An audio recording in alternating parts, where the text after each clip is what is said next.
getting stronger. We are getting wiser. We are getting faster. Because He is here. We are getting stronger. We are getting wiser. We are getting smarter. Because He is here. Alors, les bien-aimés, je vous invite où vous êtes à prendre vos Bibles avec moi. Je veux commencer ce soir par un verset qui est dans 1 Corinthiens chapitre 13, le verset 9. Est-ce qu'on peut prendre ensemble 1 Corinthiens chapitre 13, verset 9? 1 Corinthiens chapitre 13, verset 9. Car nous connaissons en partie et nous prophétisons en partie. Car nous connaissons en partie et nous prophétisons en partie. Voici le verset avec lequel je veux commencer pour dire simplement et humblement que tout ce que je m'apprête à dire n'est qu'une partie, une petite partie de ce que Dieu veut faire avec les jeunes en 2026. Tout ce que je vais dire ici n'est pas et ne peut en aucun cas être la totalité de ce que Dieu veut faire avec les jeunes. Ce n'est qu'une partie, car nous connaissons en partie. Donc il y a une petite partie de la partie même que Dieu permet au corps de Christ de pouvoir capter par rapport à l'année 2026 que j'ai reçue. Et je vais partager une partie de la partie que j'ai reçue. Je dis une partie parce que le temps aussi me manquerait de pouvoir m'étaler en détail sur tout ce que j'ai perçu la dernière fois que je suis allé en retraite pour essayer de comprendre un peu les mouvements que le Seigneur Jésus veut faire en 2026. Vous savez, le Seigneur Jésus a dit à ses disciples: je ne vous appelle plus mes amis. Après près de 3 ans de marche avec eux, il leur a dit: je ne vous appelle plus mes amis, je ne vous appelle plus mes serviteurs, mais je vous appelle mes amis. Je ne vous appelle plus mes serviteurs, je vous appelle mes amis. Pourquoi? Parce qu'un serviteur ne sait pas ce que fait son maître. J'aimerais commencer par vous dire qu'il est dangereux de servir Jésus en tant que serviteur. Il est risqué de suivre Jésus en tant qu'un serviteur et de le servir en tant qu'un serviteur. Parce qu'un serviteur ne sait pas ce que fait son maître. La particularité d'un serviteur, c'est qu'il y a des choses que le maître veut faire et qu'il va faire qu'il ne sait pas. Donc le serviteur est surpris par des mouvements du maître. Le serviteur est surpris par certaines actions du maître. Vous savez, quand vous voyez quelqu'un qui dirige une église ou un ministère et qui très régulièrement ou pendant longtemps ne sait pas exactement ce que Jésus veut qu'il fasse, c'est que c'est un serviteur de Dieu. C'est un serviteur. Et je vous déconseille vivement de servir Jésus en tant qu'un serviteur. Parce qu'il y a beaucoup de choses qu'il va faire que vous ne saurez pas. Un serviteur ne sait pas ce que fait son maître. Un serviteur ne sait pas ce que fait son maître. Dans l'Épître aux Hébreux, il est écrit que Moïse était établi dans la maison de Dieu comme serviteur. Moïse servait Dieu comme serviteur. Mais le Christ, Jésus, lui, il servait comme fils. Il était établi dans la maison comme fils. C'est pourquoi Jésus savait ce que le Père voulait faire. Lui, c'était au jour le jour. Régulièrement, Jésus savait chaque journée, chaque semaine ce que le Père voulait faire. Il dit: le Fils ne fait rien de lui-même. Il ne fait que ce qu'il voit faire au Père. Et ce que le Père fait, il le fait pareillement. Le serviteur subit les événements. Le serviteur est surpris par les événements. Mais le Fils, il sait ce que fait son maître. Et par la grâce de Dieu, comme nous le servons en tant que fils, et nous sommes appelés à le servir en tant que fils, on prend le temps d'aller voir ce que le Père veut faire en 2026. Et ce que le Père fait, on le fait pareillement. Voici pourquoi j'en parlerai à la fin. Nous allons commencer au niveau du collectif des frères en Christ l'année 2026 très fort, avec un grand programme de réveil, un camp. Parce que c'est ce que le Père fait. C'est ce que j'ai vu au Père.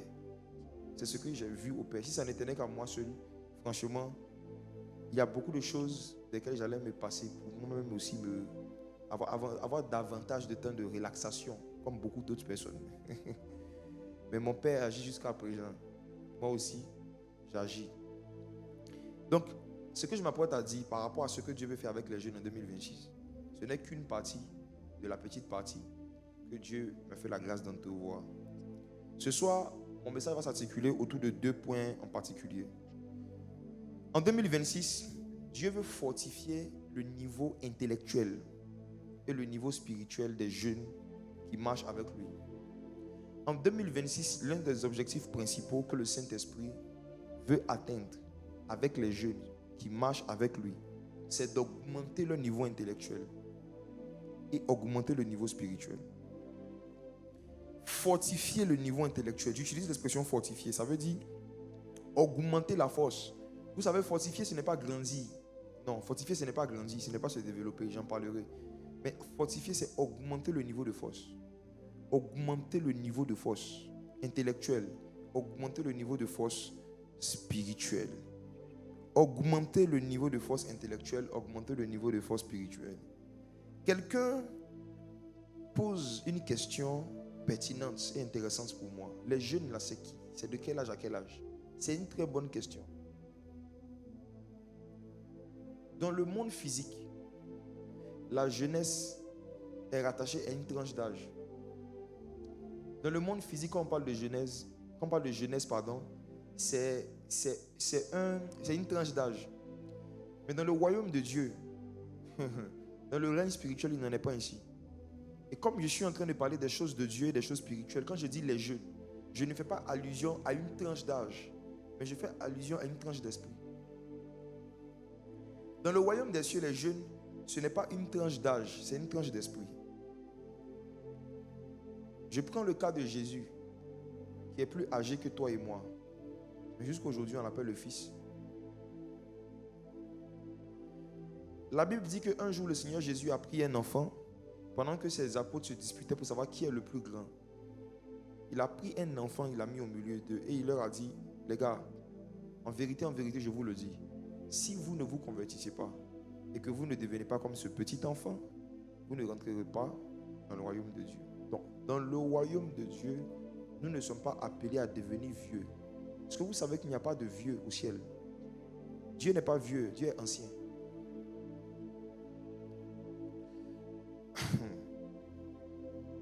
Au ciel, tout se renouvelle chaque matin.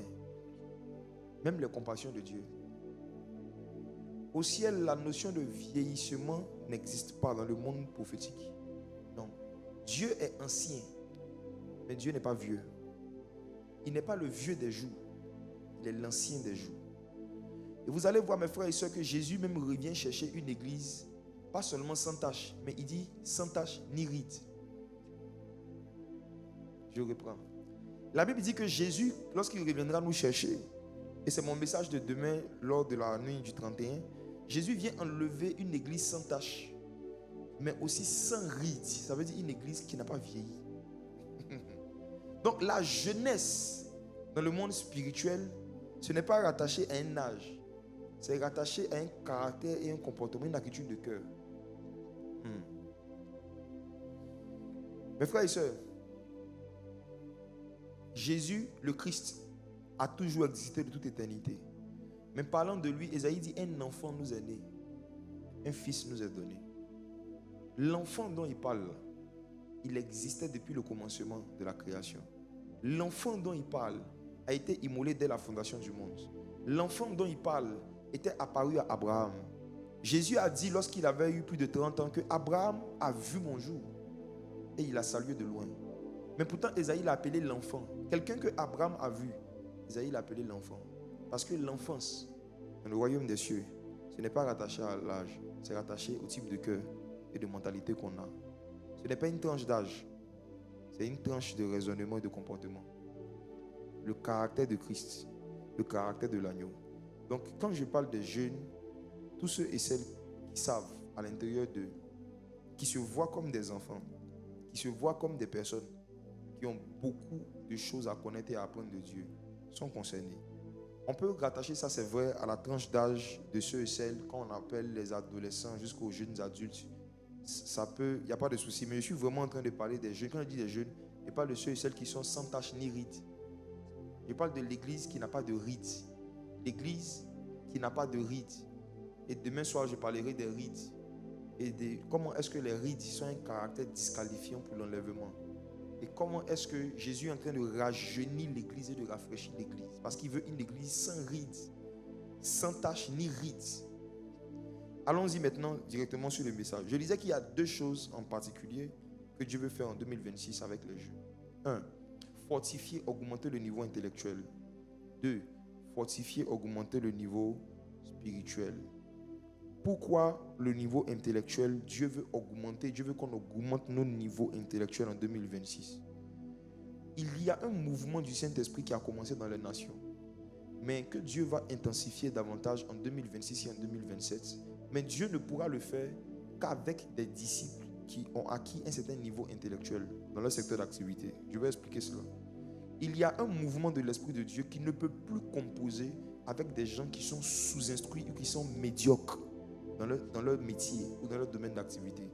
Il y a un mouvement de l'Esprit de Dieu à l'approche de l'enlèvement de l'Église qui ne peut pas passer par des personnes qui ne se sont pas assis pour apprendre un minimum de choses. Mes frères et sœurs, de quoi il s'agit? Lisez avec moi Luc chapitre 1, verset 80. On va aller doucement. Je vais déjà expliquer l'expression se fortifier. Pourquoi Dieu veut fortifier le niveau intellectuel et le niveau spirituel des jeunes qui marchent avec lui. Luc 1, verset 80.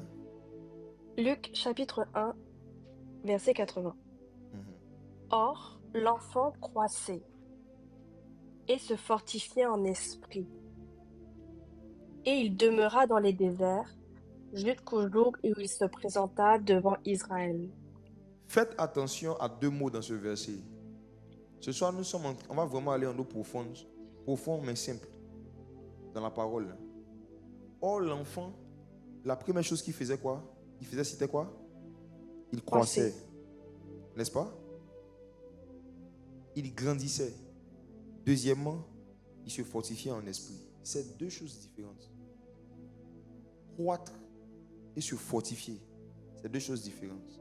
Parce qu'on peut croître sans devenir fort. Et beaucoup de jeunes et beaucoup d'enfants de Dieu sont concentrés sur la croissance spirituelle. C'est pourquoi ils sont faibles spirituellement. On peut croître sans se fortifier. On peut grandir sans devenir fort. La preuve, il y a des gens qui sont minces, qui sont longs, mais qui n'ont pas de force. Il y a des gens qui sont grands de taille, qui n'ont pas de force. Il y a des gens aussi qui sont courts, mais qui peuvent déterrer des montagnes et des tubercules de manioc, n'est-ce pas? Donc, être grand et être fort, c'est deux choses très différentes. Et ce soir, je ne suis pas venu vous parler du fait de grandir spirituellement. Je suis en train de vous parler du fait que même si vous êtes encore petit spirituellement, vous êtes fort. Voici pourquoi Jean pouvait dire, jeunes gens, vous êtes quoi? Vous êtes fort. Il n'a pas dit vous êtes grand. L'apôtre Jean s'adressant aux disciples de l'église primitive, il dit, jeunes gens, vous êtes forts ou encore vous êtes puissants. Ce que les jeunes doivent d'abord chercher en priorité, premièrement, c'est la croissance, mais ensuite, c'est la puissance. Car croissance sans puissance, c'est une future destruction. Toute croissance dans laquelle on ne recherche pas aussi la puissance est une préparation à une future destruction. Grandir et se fortifier. L'enfant croissait, l'enfant se fortifiait en esprit. L'enfant croissait, l'enfant se fortifiait. Beaucoup d'églises travaillent à leur croissance, la croissance de l'église, la croissance de l'église. Il y a des églises qui sont, au fait non, il y a des églises qui ont grandi numériquement, mais les membres là ne sont pas remplis du Saint-Esprit. Il y a des églises qui sont remplies de membres, mais pas remplies du Saint-Esprit. Il y a des églises aussi qui sont petites en termes de taille, mais le peu de gens qui sont là, ce sont des gens très sérieux, très remplis de l'Esprit. Donc il y a deux facteurs que Dieu veut faire chaque fois que Dieu fait une œuvre. Croître, se fortifier. Croître, se fortifier. Et en 2026, ce que j'ai perçu dans l'Esprit, c'est que Dieu veut fortifier. Pas faire croître forcément, fortifier le niveau intellectuel, les capacités intellectuelles et spirituelles des jeunes. Je vais en arriver encore tout à l'heure. Prenons un autre verset.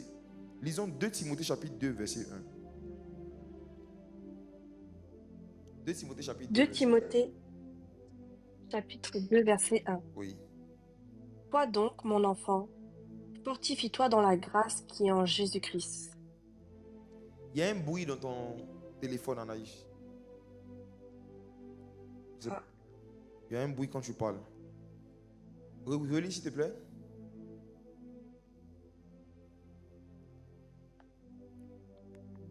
Allô? Oui, là c'est bon. Bon, vas-y. 2 Timothée 2, verset 1. 2 Timothée 2, verset 1. Toi donc, mon enfant, fortifie-toi dans la grâce qui est en Jésus-Christ. Bon, le bruit continue. J'essaie de voir, c'est parce que tu as mis des écouteurs ou quoi, mais il y a un bruit. Il dit, toi donc, mon enfant, fortifie-toi dans la grâce qui est en Jésus-Christ. Quand on grandit, c'est vers le haut. Quand on se fortifie, c'est vers le bas. La croissance, c'est ce qui nous fait monter. La fortification, c'est ce qui nous fait descendre. Et vous savez, lorsqu'on veut construire même un bâtiment, un édifice, la construction ne commence pas par ce qu'on fait monter. La construction commence par ce qu'on fait descendre. Ce qu'on appelle les fondations ou les racines. Toi donc, mon enfant, fortifie-toi ou encore augmente ta force. On lit encore un autre verset. Lisez avec moi Actes chapitre 9, verset 22. Actes 9, verset 22. Tous ceux qui l'entendaient étaient dans l'étonnement. Verset 22.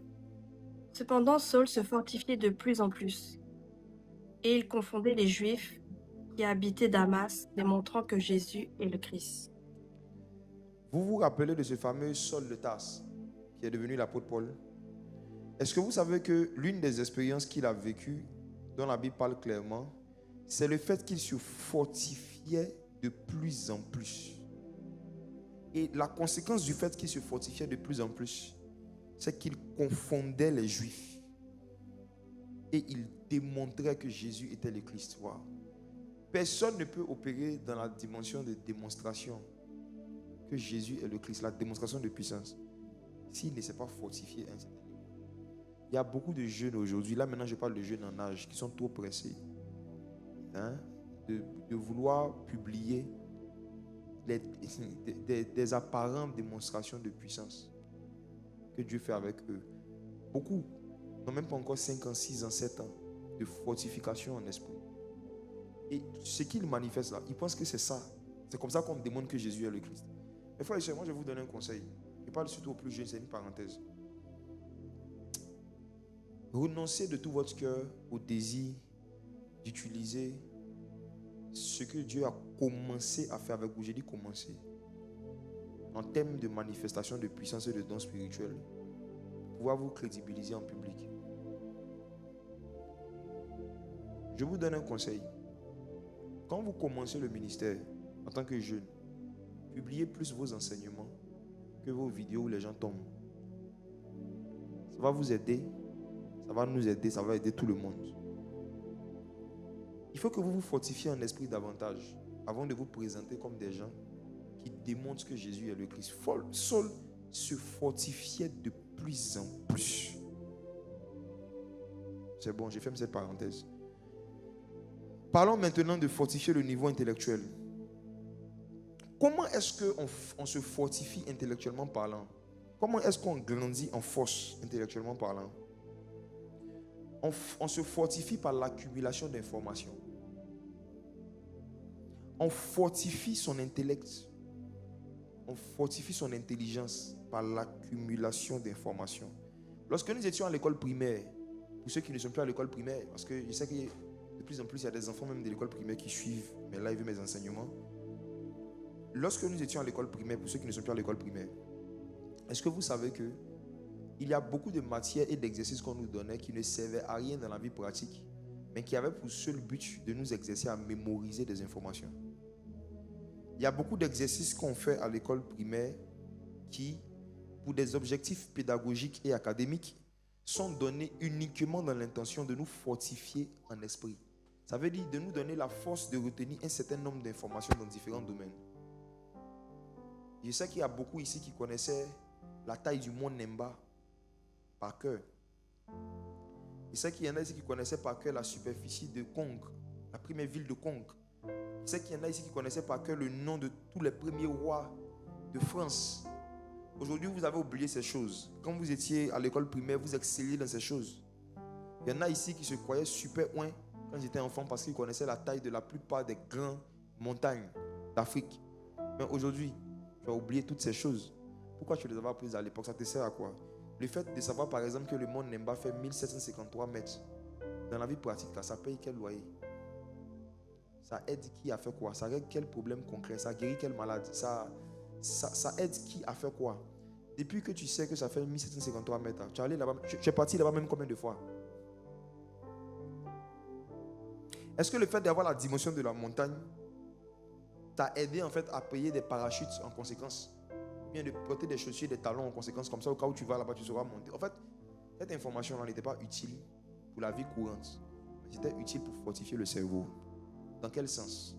Le cerveau et l'intellect se fortifient et se développent par l'accumulation d'informations. Le cerveau est un muscle et le cerveau a des muscles. Et ces muscles-là se développent quand on fait l'effort de mémoriser un certain nombre d'informations dans différents domaines. Donc c'est juste pour le fait en fait de pouvoir habituer notre intelligence, notre cerveau à mémoriser des informations qu'on nous a donné beaucoup d'informations inutiles pour les affaires de la vie courante, mais qui étaient utiles pour développer notre intellect. Donc on se fortifie par l'accumulation d'informations. Je vais expliquer pourquoi Dieu veut que les jeunes se fortifient intellectuellement. Pourquoi Dieu veut que les jeunes se fortifient intellectuellement? C'est là que ça va devenir très pertinent et très puissant. Si jusque-là tu étais un peu distrait, essaie de te concentrer 10 fois plus. Il y a quelque chose de sucré qui arrive. Regarde. Prends ta Bible avec moi dans Luc chapitre 10, verset 19. Luc 10, verset 19. Oui. Maurice, je ne sais pas s'il y a encore un écho. Oui, je suis là. Oui, il y a encore l'écho. Ok. Je ne sais pas. Bon, je vais lire. Allons-y. Luc 10, verset 19. Voici, je vous ai donné le pouvoir de marcher sur les serpents et les scorpions et sur toute la puissance de l'ennemi. Et rien ne pourra vous nuire. Je vous ai donné le pouvoir de marcher sur les serpents, sur les scorpions, sur toute la puissance de l'ennemi et rien ne pourra nous nuire. Telle est l'une des plus puissantes promesses que le Seigneur Jésus a laissées à tous ses disciples. Maintenant, qui sont les serpents? Qui sont les scorpions en question? Je me suis attardé il y a quelques années sur les serpents dont il parlait pour savoir c'est quoi, c'est qui. Parce que j'en rencontrais, j'en croisais quelques-uns dans des programmes de délivrance et d'évangélisation. Je voyais certains esprits qui étaient comme des serpents dans le corps des gens. J'en vois régulièrement. Je pense que vous en voyez aussi quand souvent on fait des délivrances, quand on donne des paroles de connaissance, quand les gens sont en train d'être aidés par le Saint-Esprit, délivrés par le Saint-Esprit, comment des gens parfois étaient habités ou tourmentés par des esprits qui les poussaient à se comporter comme des serpents. Mais c'est plus profond que ça. Je me suis demandé, les serpents dont Jésus parle, sur lesquels il nous a donné le pouvoir, là, c'est qui, c'est quoi? Et j'ai fait une étude biblique approfondie sur les serpents. 2026, on aura le temps d'en parler. Mais ce soir, je vous donne quelques éléments qui vont vous faire comprendre pourquoi Dieu veut que vous vous fortifiez et vous augmentez votre niveau intellectuel. Les vrais serpents, ce ne sont pas les esprits qui font tomber les gens dans les veillées, dans les programmes. Non, non, non. Ça, c'est des vers de terre. Ça, c'est des vers de terre. Ce n'est pas les serpents. Pas les vrais serpents. Ça, c'est les mini, les bébés serpents. Les vrais serpents que vous devez affronter, jeunes gens chrétiens, sur le terrain de l'évangélisation. Ce sont des esprits qui ont un caractère de Satan qui est le serpent ancien. C'est une catégorie de démons qui ressemble beaucoup à Satan. En fait, ce ne sont pas tous les démons qui ressemblent à Satan, mais il y a certains qui lui ressemblent vraiment. Ils sont comme sa postérité directe, quoi. Et leur particularité, cette manifestation de Satan qu'on appelle le serpent, vous savez c'est quoi? Ce sont des esprits qui prennent plaisir à contredire Dieu, à dire et à enseigner des choses qui sont contraires à ce que Dieu a dit, et à faire des fausses promesses aux hommes pour les empêcher d'avoir une intimité avec Dieu. Donc je réponds.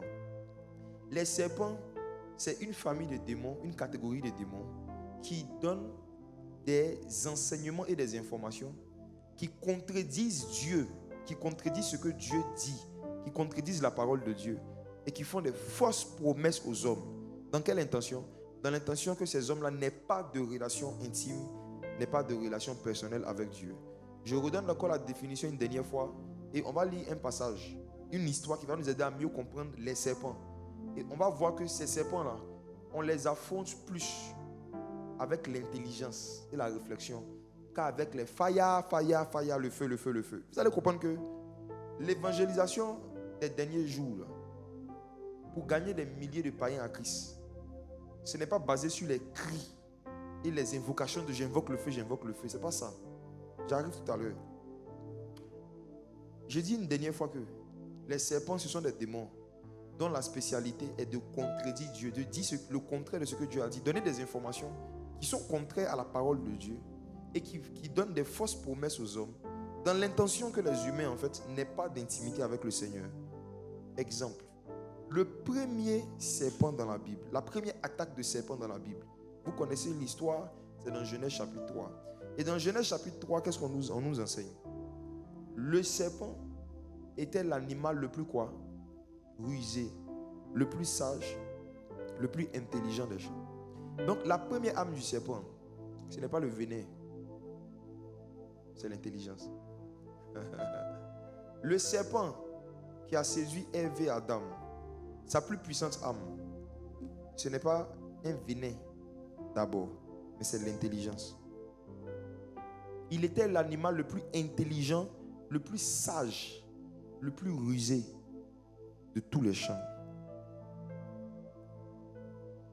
Il vient vers la femme et il vient lui donner des informations contraires à ce que Dieu a dit. Il dit, Dieu a-t-il réellement dit que vous ne devez pas manger de tous les arbres du jardin?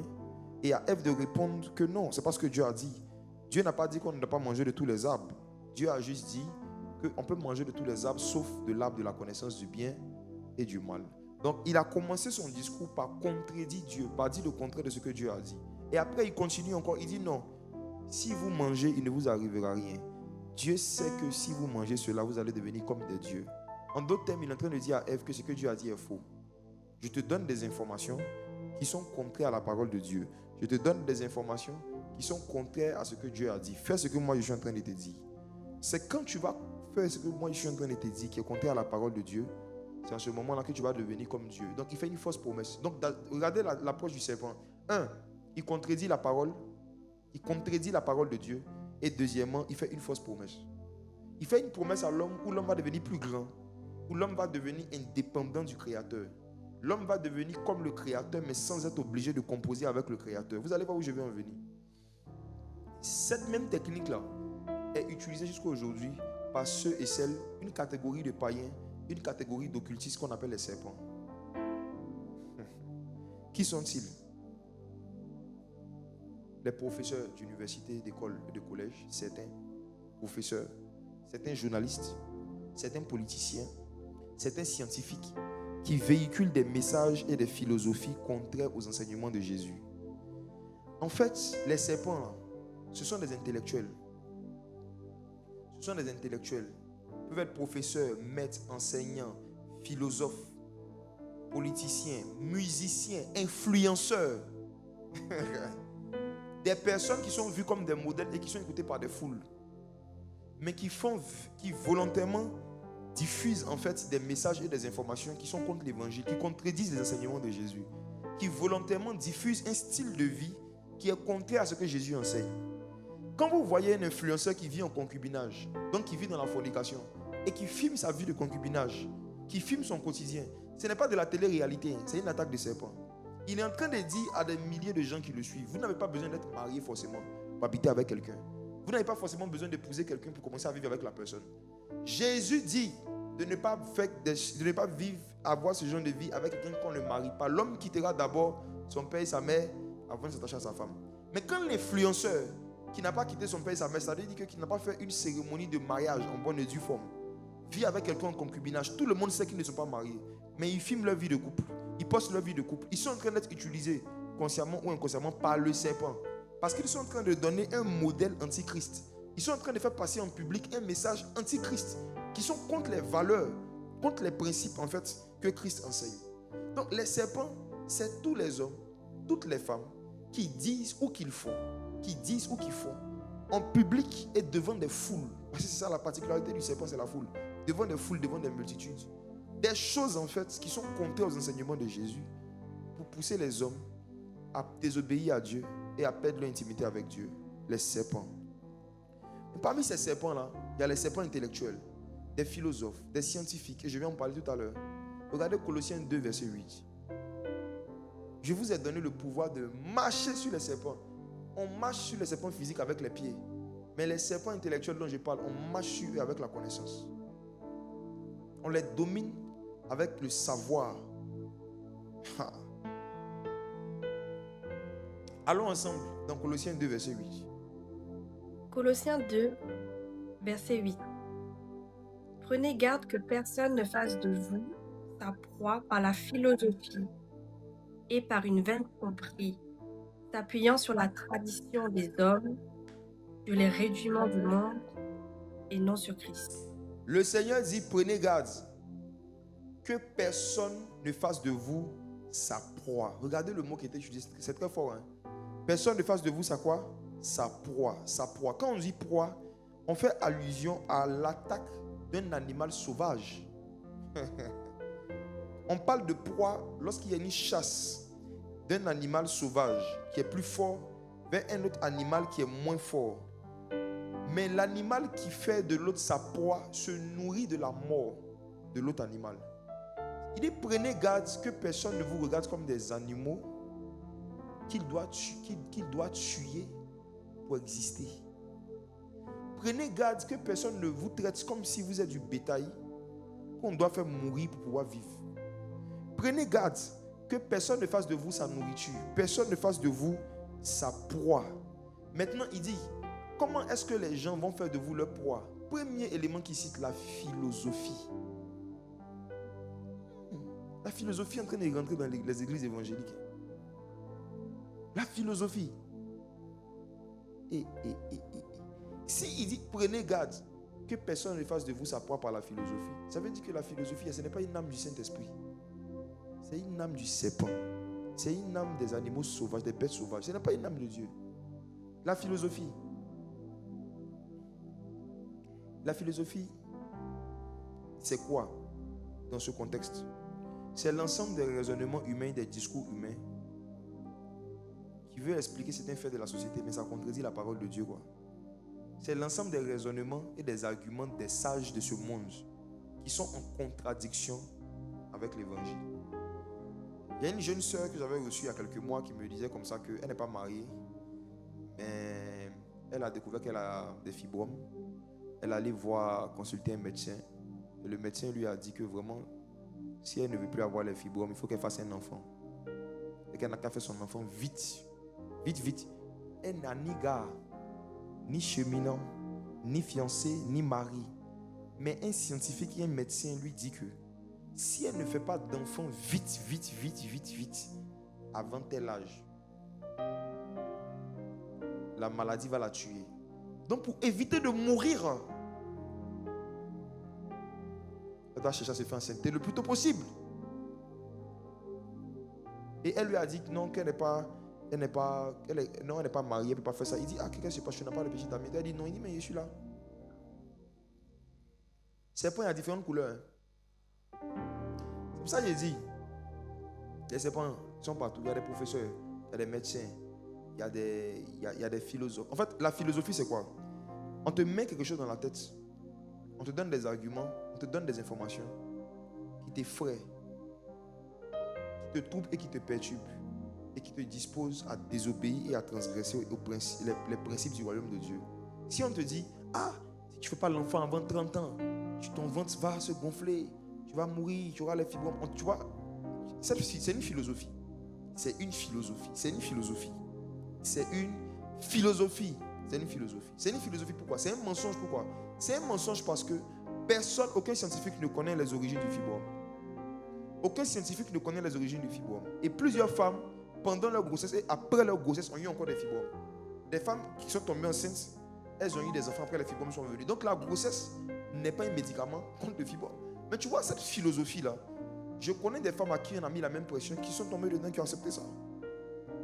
Prenez garde que personne ne fasse de vous sa proie par la philosophie. Donc la philosophie, c'est l'ensemble des raisonnements et des arguments scientifiques, sociaux, économiques, mais qui sont contraires à la parole de Dieu, qui sont contraires à l'évangile, qui sont contraires.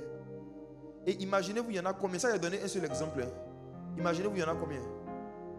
La majorité des païens que Jésus veut gagner à lui en 2026 et avant son retour sont des intellectuels. Donc la raison pour laquelle il veut fortifier et élever le niveau intellectuel des jeunes, c'est parce qu'il veut utiliser les jeunes pour évangéliser, mais évangéliser des intellectuels. Et des gens en fait qui sont intellectuels ne sont sensibles qu'à ce qui est présenté de façon intellectuelle. Je vous emmène encore quelque part. L'apôtre Paul dit, les Juifs cherchent les miracles, les Grecs cherchent la sagesse, mais nous prêchons Christ crucifié. Les Juifs, c'était une catégorie de païens. Les Grecs, c'était une catégorie de païens. Les Juifs, c'était l'image de ceux et celles qui ont grandi dans la religion et qui aiment la religion. Donc eux, quand ils viennent vers les choses de Dieu, ils cherchent le surnaturel. Ils cherchent les miracles. Eux, ils sont plus touchés par les dons spirituels, l'onction, le prophétique. Les Juifs, ça c'est une catégorie de païens. Il y a des païens de type juif. Eux, quand ils voient quelqu'un prophétiser, ça les impressionne. Il y a des païens de type juif. Quand ils voient quelqu'un faire des miracles, ça les impressionne. Maintenant, il y a des païens de type grec. Les Grecs, eux, ils cherchent quoi? La sagesse. Les Grecs cherchent des informations structurées. Ils cherchent des informations logiques avec des arguments. Il y a une catégorie de païens. Prophétise pendant 2 heures de temps. Quand tu vas finir, qui veut donner sa vie à Jésus, ça ne l'intéresse pas. Parce que lui, il a été mordu par un serpent. Il a été mordu par des doctrines intellectuelles, des connaissances intellectuelles. Donc pour le sauver là, il faut un évangile aussi rempli d'intelligence et de sagesse. Les Grecs, c'est l'image des païens qu'on n'évangélise pas uniquement avec la puissance en termes de miracles, mais qu'on évangélise surtout avec la puissance en termes de sagesse et de capacité d'argumenter et de renverser les raisonnements, les hauteurs qui s'opposent à la connaissance de Christ. Pour évangéliser les païens de type grec, Dieu avait besoin d'un prédicateur qui avait un haut niveau intellectuel. Dieu ne pouvait pas envoyer les premiers apôtres de Jérusalem en Occident à l'époque. Les Grecs, c'est l'image des païens qui vivaient en Occident. Comme vous savez, la Grèce se trouve jusqu'à aujourd'hui en Europe. Donc, les païens qui étaient en Europe de l'époque, là, le Saint-Esprit voulait faire un mouvement dérivé en Europe. Mais il ne pouvait pas utiliser les Juifs, la majorité des Juifs qui conduisaient l'église de Jérusalem. Premièrement, parce qu'ils devaient rester à Jérusalem pour conduire l'église de Jérusalem. Deuxièmement, parce qu'il y a un certain niveau intellectuel qu'il fallait avoir pour que les intellectuels païens même aient envie de t'écouter en fait.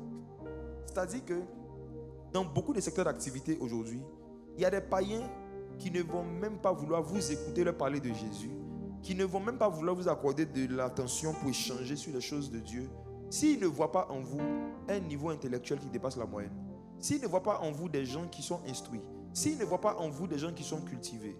Et l'un de mes gros problèmes aujourd'hui avec beaucoup de jeunes chrétiens, c'est qu'ils savent beaucoup parler en langue et beaucoup aiment beaucoup parler en langue parce qu'ils n'ont rien à dire quand on va en français. Beaucoup de gens se réfugient et se cachent derrière le parler en langue pour pouvoir masquer en fait leur lacune intellectuelle. Beaucoup se cachent derrière le parler en langue pour pouvoir en fait masquer en fait leur insuffisance de mots dans leur lexique et dans leur vocabulaire. Beaucoup de jeunes chrétiens ne travaillent pas à augmenter en fait et à enrichir leur niveau de langue en français. Et vous savez, je plains mes petites sœurs d'aujourd'hui qui ne sont pas encore mariées et qui se font courtiser par des frères qui sont incapables d'écrire 2 phrases sur WhatsApp sans faute d'orthographe. Je crains aujourd'hui que beaucoup de nos sœurs et de nos filles, moi en tout cas ma fille, quand elle sera prête à se marier, le gars qui va venir, ne serait-ce que, on ne va même pas parler de Coco d'abord, Coco c'est trop long. Le gars qui va dire qu'il a des sentiments pour elle, je vais avoir une conversation avec lui, je vais voir comment il articule, comment il s'exprime, comment il argumente. Beaucoup de jeunes ne travaillent pas sur l'augmentation de leur niveau intellectuel, l'augmentation de leur niveau de langue, l'augmentation de leur culture générale. Donc quand ils draguent les sœurs là, leur seul sujet de conversation, en fait quand tu n'es pas instruit là, ton seul sujet, et puis tu deviens chrétien, tu ajoutes la Bible dessus. Ton seul sujet de conversation, allô, tu as médité quoi aujourd'hui? Tu as bien dormi? Tu as mangé quoi? Matthieu 5, verset 7. Ça veut dire que de temps en temps, ok. Une fois en passant, ok. Mais le gars, il ne connaît rien des lettres, il ne connaît rien des sciences, il ne connaît pas l'actualité, il ne sait même pas ce qui se passe dans le monde. La seule chose qu'il sait, c'est qu'il y a élection législative. Ça, il sait. Ils sont en train de choisir les députés. Ça, c'est ce qu'il sait. Tout ce qui se passe en dehors du quartier, ne s'instruit pas, il ne cherche pas à savoir. Toi, quand il te voit, en tant que sœur célibataire, c'est qu'il y a dans sa tête, comment il va faire pour rapidement aller te marier, rapidement que vous fassiez ce que tu connais, et puis après ça, vous allez prier ensemble. Écoutez-moi.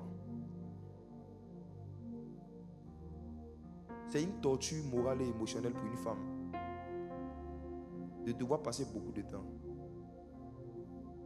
avec un homme qui ne connaît pas grand-chose en dehors du sexe et des versets bibliques. La vie, là, c'est un tout. Il y a tellement de choses, il y a tellement de sujets qui contribuent à l'épanouissement émotionnel, moral de quelqu'un que tu ne peux pas te permettre de te spécialiser, toi, dans 2 sujets. On va faire combien d'enfants? On a lu combien de versets? C'est-à-dire, arrivé un moment, là, il faut t'asseoir. Et puis, c'est ce que tu vas faire. La Bible dit dans Luc 2, chapitre 52, et Jésus, l'enfant, grandissait en sagesse, en stature et en grâce. Il faut planifier sa croissance intellectuelle. En planifiant, je l'ai déjà dit dans les dimanches précédents pour ceux qui écoutent, les livres que tu dois lire chaque mois.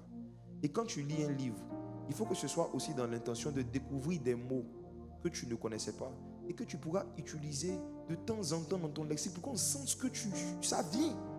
Pour qu'on sente que tu es en train de venir. Il y a des gens ici, ça fait 1 semaine, 2 semaines, ils n'ont même pas appris un nouveau mot en français. Ils sont venus se connecter ce soir ici. Non, j'ai reçu une parole sur ma vie. Regarde, voici la parole sur ta vie. Regarde. Vous qui êtes en train d'écrire, localise-moi, Seigneur, ce soir, c'est moi. Écoutez-moi. Ainsi parle l'Éternel. Vous voulez une prophétie? Je prophétise. Kenai prophétie. Ainsi parle l'Éternel. Il faut arrêter de ne faire que des notes vocales quand tu envoies un message sur WhatsApp. Ainsi parle ton Dieu. Quand Dieu marchait avec Moïse, Dieu lui parlait souvent à l'oral. Mais un jour, Dieu a écrit de son propre doigt. Mon fils, il faut écrire, on va voir. Ainsi parle le Seigneur. Cherchez à corriger vos lacunes littéraires, intellectuelles, pour vous donner un peu de crédit. Si c'est un champ d'émission, le Saint-Esprit veut vous envoyer. Tu ne peux pas être un jeune chrétien en entreprise chaque fois qu'il y a réunion de travail. Toi, quand tu prends la parole là, tu casses toujours français. Il y a toujours quelque chose de bizarre que tu dis dans tes phrases. Toujours. Et puis après ça, tu vas venir et dire Jésus est Seigneur. Il est Seigneur comment?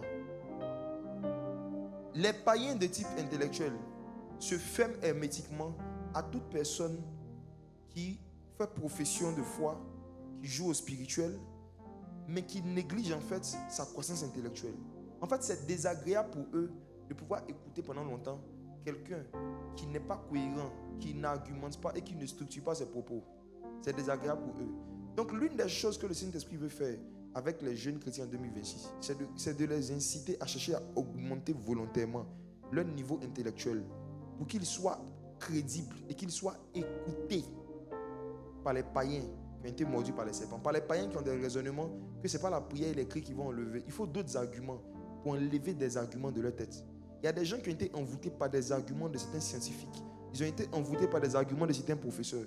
Si Jésus doit vous utiliser pour pouvoir les sortir de là, il faut que vous formez, que vous vous informez à un niveau où Jésus pourra utiliser les informations qui sont en vous pour pouvoir les aider. Mes frères et sœurs, c'est pourquoi Dieu a suscité Paul. Et Dieu a envoyé Paul en Europe pour aller évangéliser l'Europe. Dieu a envoyé Paul pour aller évangéliser les païens de type grec. Parce qu'il cherchait la sagesse. Et vous savez pourquoi Dieu a utilisé Paul? On va voir quelque chose de merveilleux. Regardez Actes, chapitre 26, versets 22 à 24. Actes, chapitre 26, verset 22. Mais, grâce au secours de Dieu, j'ai subsisté jusqu'à ce jour, rendant témoignage devant les petits et les grands, sans m'écarter en rien de ce que les prophètes et Moïse ont déclaré devoir arriver.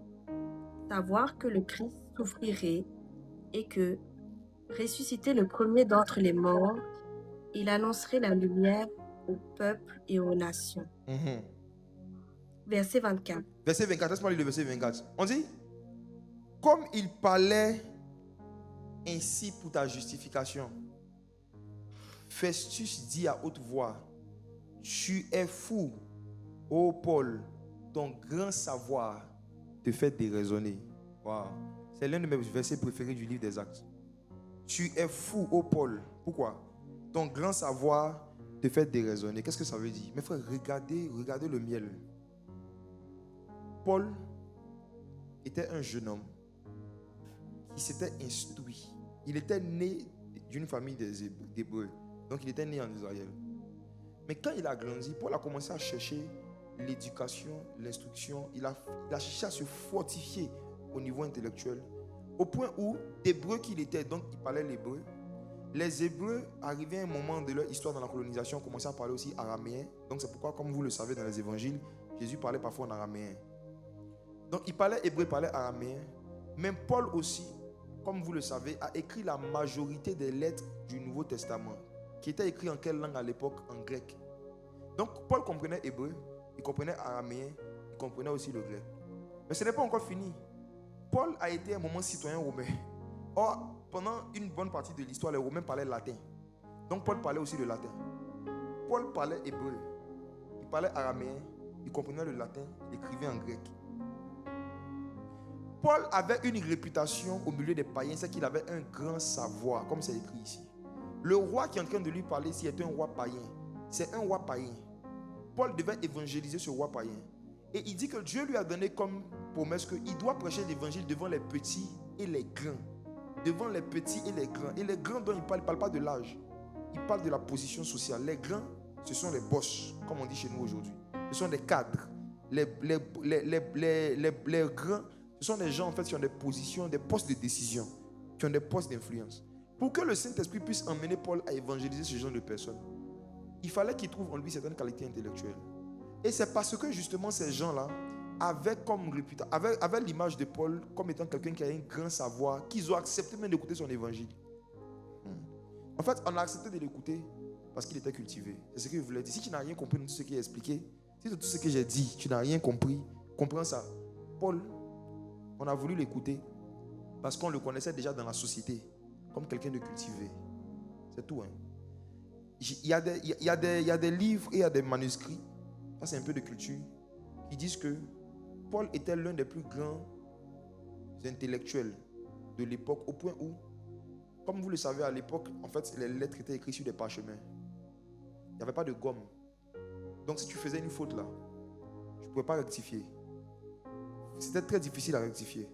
Mais l'histoire raconte que Paul écrivait sans faute. Il ne faisait aucune faute.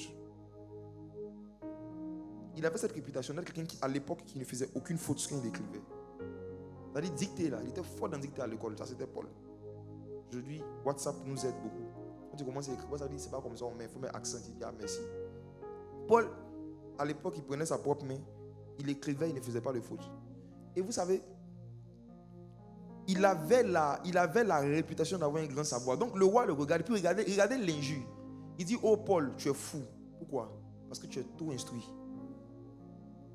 Il dit Paul, tu es fou. Pourquoi? Parce que ton grand savoir te fait déraisonner. En d'autres termes, les lumières que tu as vues, tu dis tu as vu Jésus. En fait, ça doit être encore l'un des livres que tu as lu. En fait, tu as tellement étudié que tu es devenu un peu bête.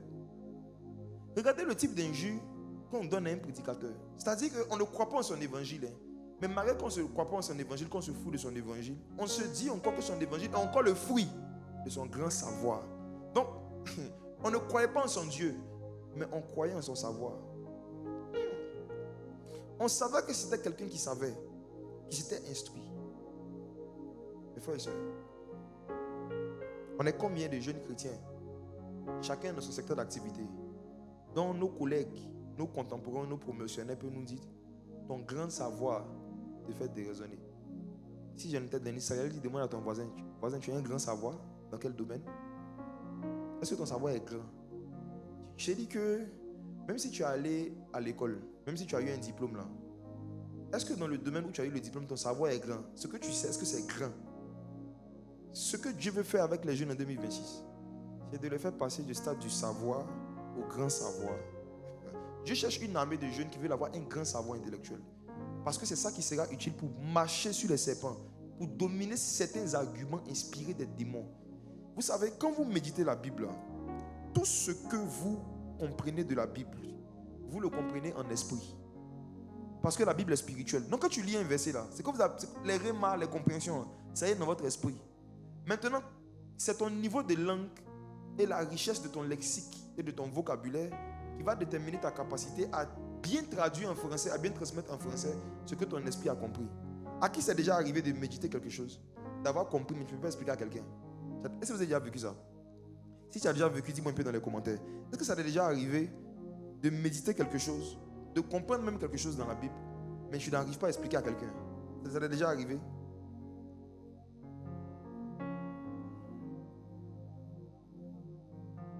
Ta capacité de pouvoir dire en français ce que tu as compris en esprit dépend de ton niveau intellectuel. Ça, c'est pas onction. Ça, c'est pas onction.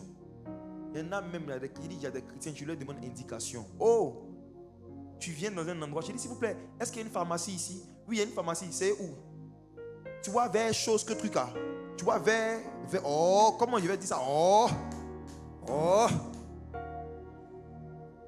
frère, vous qui n'êtes pas en Côte d'Ivoire, le jour où vous venez à Abidjan, si vous cherchez un endroit et que vous voulez demander à quelqu'un de vous indiquer, je vous donne un conseil d'amis. Prenez GPS.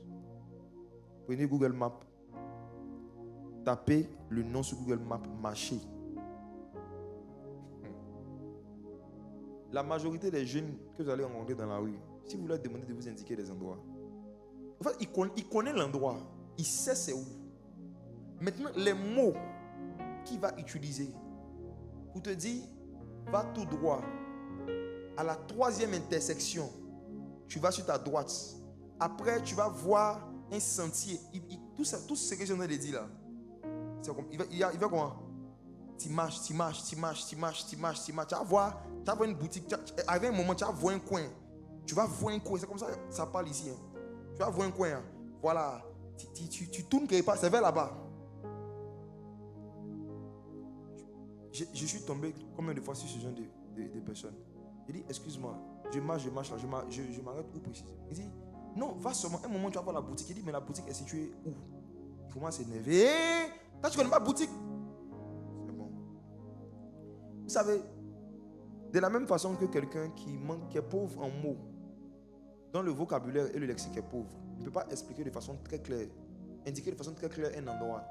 Un chrétien aussi, dont le lexique et le dictionnaire est pauvre, ne peut pas indiquer de façon très claire le chemin du salut. Je reprends. Je reprends. De la même façon que quelqu'un qui est pauvre en vocabulaire et en mots ne peut pas indiquer de façon très précise le chemin d'une pharmacie, un jeune chrétien dont le vocabulaire est pauvre, même le vocabulaire biblique est pauvre en mots, qui a une carence intellectuelle, ne pourra pas indiquer de façon très claire le chemin du salut. Il ne pourra pas exposer l'évangile de façon claire pour un intellectuel. Il ne pourra pas.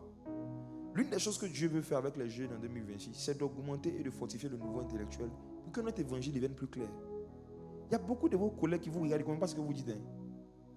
Ils vous regardent, ils ne comprennent pas. Hein. Quand tu dis à quelqu'un, donne ta vie à Jésus, il est mort pour toi sur la croix. Regarde, je te dis la vérité, ça n'a aucun sens pour un baoulé.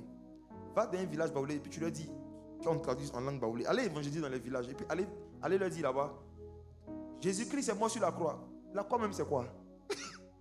C'est-à-dire que le traducteur même va te dire, la croix là, c'est quoi? C'est-à-dire que si il utilise les mêmes mots et que tu ne trouves pas le mot qui correspond à leur culture, tu ne peux pas passer le message.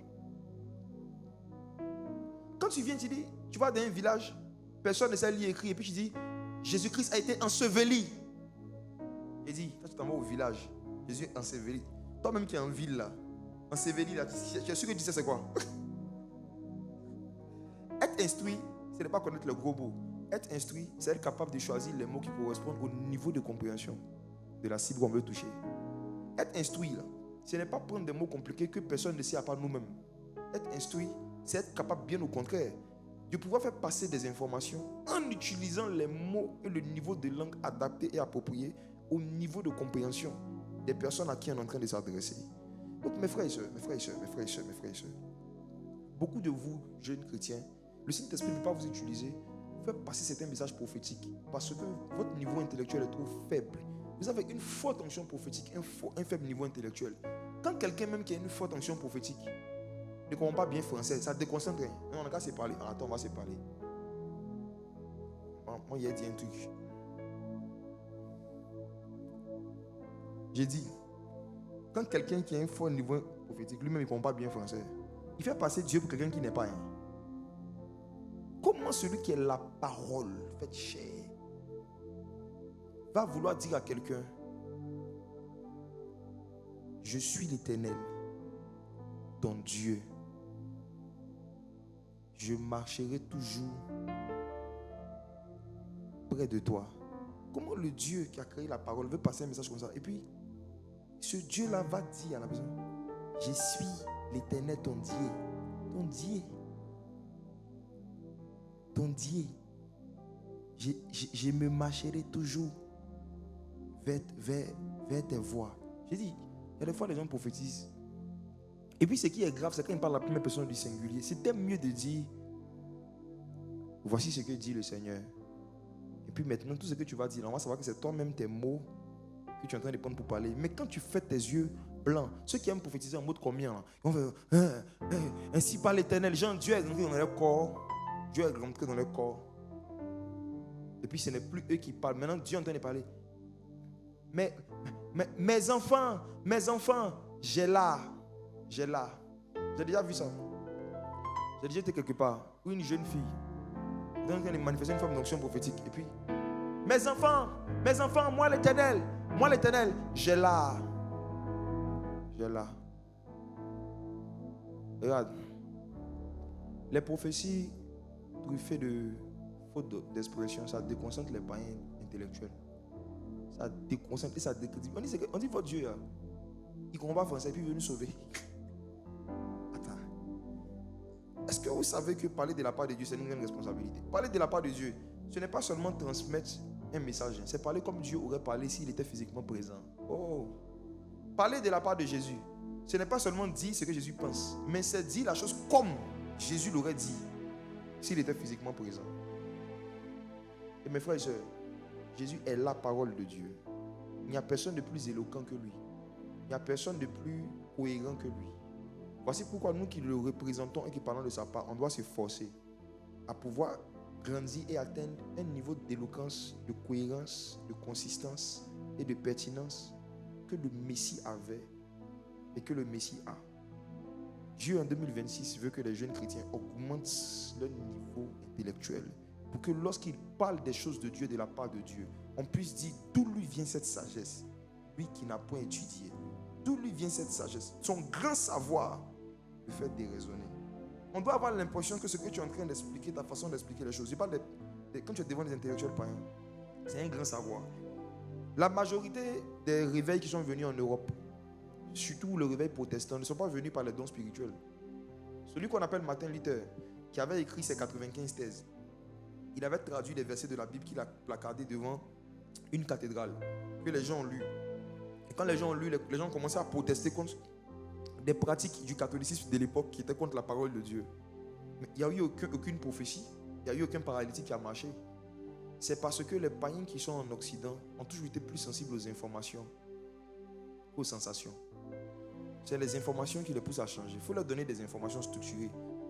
Martin Luther a exposé les thèses de façon suivie. Ça a mené des milliers de conversions. Et nous sommes aujourd'hui, nous, les descendants d'un mouvement qui est né juste d'un texte qui a été écrit. J'ai regardé, la première fois que je devais aller en France l'année dernière, et en 2026, on se voit bientôt les gens.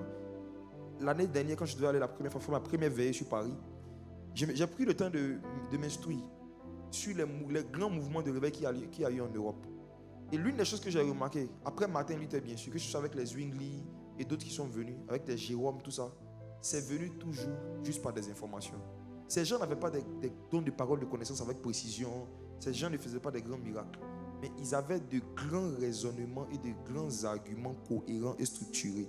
Et c'était suffisant pour pouvoir emmener des milliers de personnes à Christ. Donc vous devez comprendre que actuellement, avec la montée de l'intellectualisme, avec la montée du mouvement panafricaniste, vous voyez que là, il y a beaucoup de jeunes qui argumentent et qui raisonnent et qui disent Jésus est le Dieu des Blancs. Si Jésus existe vraiment, pourquoi si, pourquoi ça, pourquoi si? Vous ne pouvez pas les convaincre et vous ne pouvez pas les emmener à Christ avec des Alléluia, Alléluia. Donne ta vie à Jésus. Il est mort pour toi, bien-aimé. Bien-aimé. Bien-aimé. Bien-aimé. Regarde. Bien-aimé, bien-aimé, bien-aimé. Arrêtez ça. Ça fatigue les gens. Faut te calmer. Faut argumenter.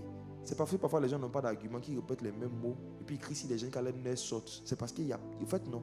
En fait, il va résumer ça en une phrase. Quand ton cerveau est vide,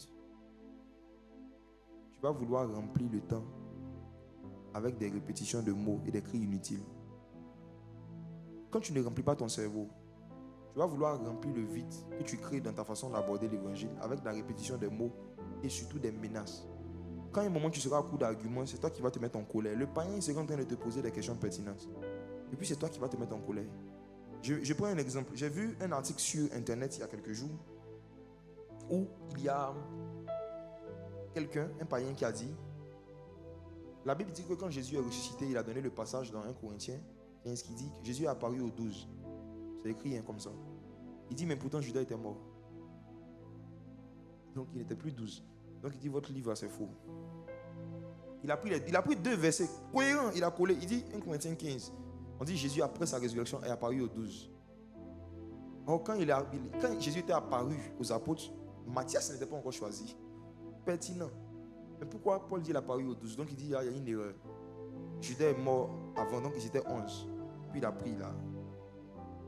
Je regarde dans les commentaires, je voulais voir qu'est-ce que les chrétiens. Je voulais voir s'il y avait des. En fait, non. Ah! Ça, c'est une attaque des serpents.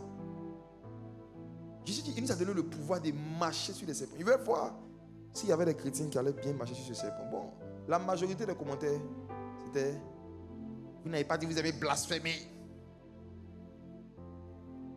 Continuez de blasphémer contre la parole de Dieu.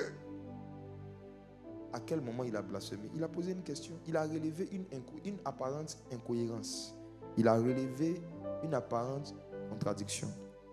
Et l'humilité de reconnaître qu'il a raison. Et on doit lui donner une explication. Vous voyez, les croyants qui n'ont pas cette approche-là, ils rentrent directement. Parce qu'il y a une carence intellectuelle à leur propre niveau. Ils masquent leur carence intellectuelle par des menaces. Pour blasphémer contre la parole de Dieu.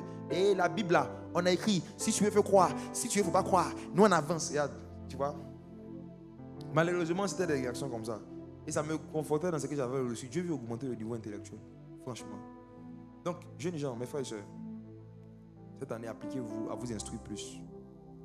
Moi, s'il était en face de moi, sans cri, je lui dis effectivement, il a raison, que Judas était mort, mais Jésus est apparu aux 12. Parce que l'expression 12 dans le Nouveau Testament ne fait pas allusion à 12 apôtres exclusivement, ça fait allusion à un groupe de personnes qui dirigeaient l'église. Donc, il y a même des versets où ils étaient 3, 4, mais on a dit les 12. Donc, les 12 là, c'est le nom d'un groupe de personnes qui dirigent. Mais ce n'est pas le nombre, c'est un nom qu'on appelle les 12. Donc, que Judas soit là ou pas, il dit les 12. Et la preuve, c'est que même quand Judas était là, on les appelait les 12, pourtant Jésus était au milieu d'eux, ils étaient 13. En fait, il n'a jamais été 12. Jésus est le premier apôtre. Jésus est le premier des apôtres. Il était avec les apôtres, on les appelait les 12. Donc 12, c'est une expression pour désigner un groupe de personnes qui dirigeaient. Ce n'est pas un nombre de gens qui sont forcément présents. Simple, simple. Je dis, par exemple, tu connais ce qu'on appelle le G8. Le G8. Parfois, ils se réunissent à 3 pays, mais c'est la réunion du G8. Tu vas dire, ah, c'est fini, hein. Tu as aidé un païen grec. Les Grecs cherchent la sagesse. Donc, si tu n'es pas capable de pouvoir répondre avec des arguments cohérents, convaincants à des questions que des païens se posent, comment Dieu va t'utiliser pour les emmener à la conversion? Lisez le livre des Actes. Vous allez voir que l'apôtre Paul, il manifestait l'onction, fait le miracle, c'était bien, mais en plus de ça, à plusieurs fois quand il s'est retrouvé dans les contrées européennes, c'est à travers son discours et ses prédications en fait que beaucoup de gens sont venus, sont convertis à Christ. Il n'a pas eu besoin dans certains endroits de démontrer de grandes puissances d'abord avant que les gens se convertissent. Souvent c'est après la conversion des gens qu'il a mis l'accent sur la démonstration de l'esprit de puissance pour que leur foi maintenant soit fondée. C'était une parenthèse. J'avance un peu. Donc, je pense qu'on a compris. Maintenant, Dieu veut aussi fortifier le niveau spirituel des jeunes. Augmenter le niveau spirituel. Mais j'insiste sur le niveau intellectuel, n'oubliez pas. Cette année, ne faites plus un mois sans lire un livre en plus de la Bible. Et lisez des livres dans le but de découvrir des mots que vous ne connaissez pas. Et quand vous voyez un mot que vous ne connaissez pas, ne faites pas genre. Prenez le dictionnaire, cherchez la définition Et puis la meilleure façon de retenir un nouveau mot qu'on apprend en lisant un livre, c'est de l'utiliser abusivement. Utiliser abusivement. Moi, je me rappelle la première fois, il y a des années, où j'avais découvert le mot nonobstant. Nonobstant. Quand je vois un mot que je ne connais pas, je prends le dictionnaire, je regarde, ça veut dire quoi? Quand j'ai découvert le mot, tu es moi avec moi, toute la journée, nonobstant va te dégoûter. Pour tout et pour rien, nonobstant. Utilisez volontairement, régulièrement et abusivement les nouveaux mots que vous découvrez. Trouvez des occasions, créez des phrases, inventez des phrases, juste pour pouvoir utiliser ces mots-là, parce que la rétention est facilitée par la répétition. Au fur et à mesure que vous répétez quelque chose, ça vous reste à vie. Augmentez votre niveau intellectuel. Prêchez l'évangile avec beaucoup plus de classe, d'arguments pertinents. Quand tu lis l'épître aux Romains, c'était structuré. Paul n'a pas écrit Romains chapitre 1, Romains chapitre 2. Paul a écrit l'épître aux Romains. C'est parce qu'il a été structuré, il a expliqué un point. Après, il prend un autre point, que les gens ont pu facilement prendre son épître et puis en faire des découpages, donner des titres, faire des chapitres. Parce qu'il avait augmenté le niveau intellectuel. Pendant que tu es en train de m'écouter ce soir, je prie qu'un esprit de sagesse et d'intelligence t'anime.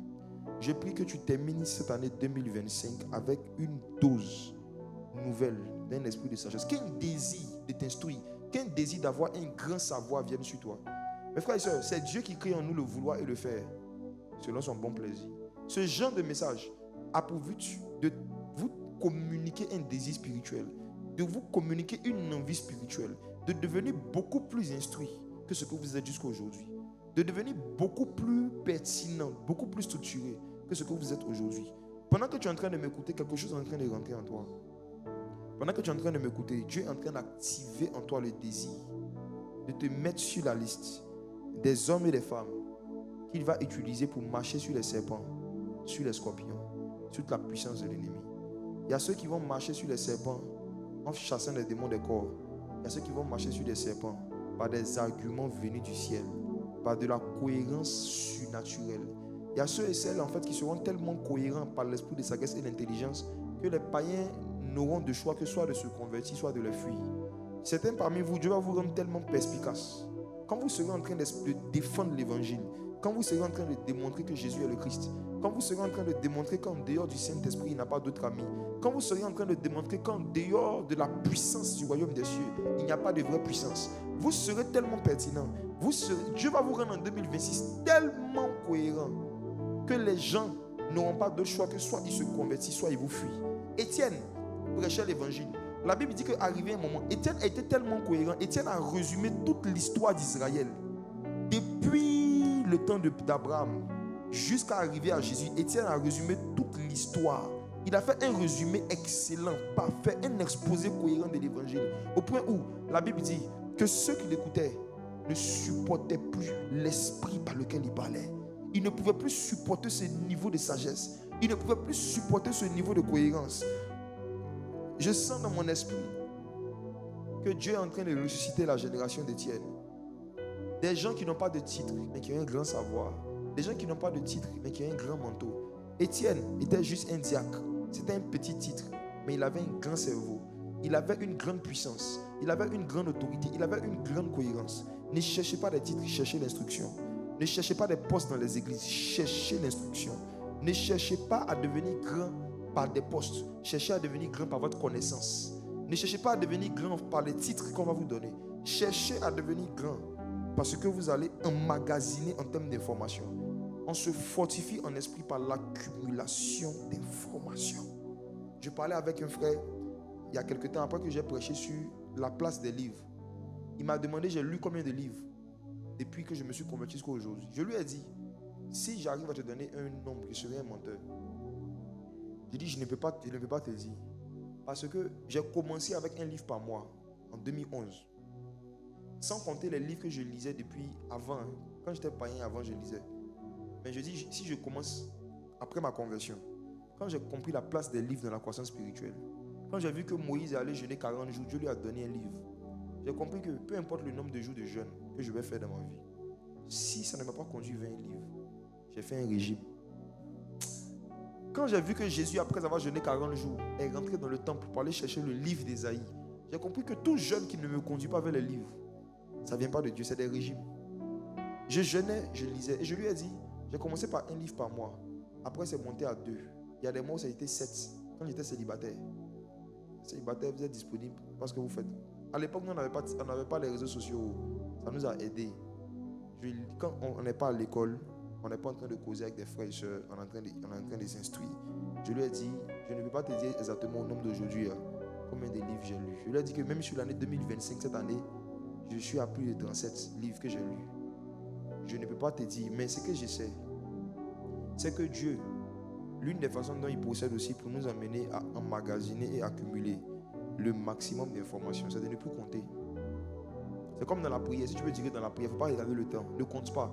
Ne sois pas dans j'ai fait 1 heure, j'ai fait 2 heures. On compte d'un début. D'un début, il faut compter au moins 1 par mois. C'est pour la discipline. Mais arrivé un moment, tant que tu peux, mange le livre. Tant que tu peux, lis. Tant que tu peux, avance. Avance.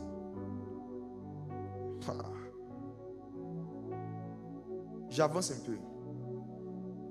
La deuxième chose dont je veux parler, que Dieu veut faire avec les jeunes en 2026, c'est les fortifier spirituellement.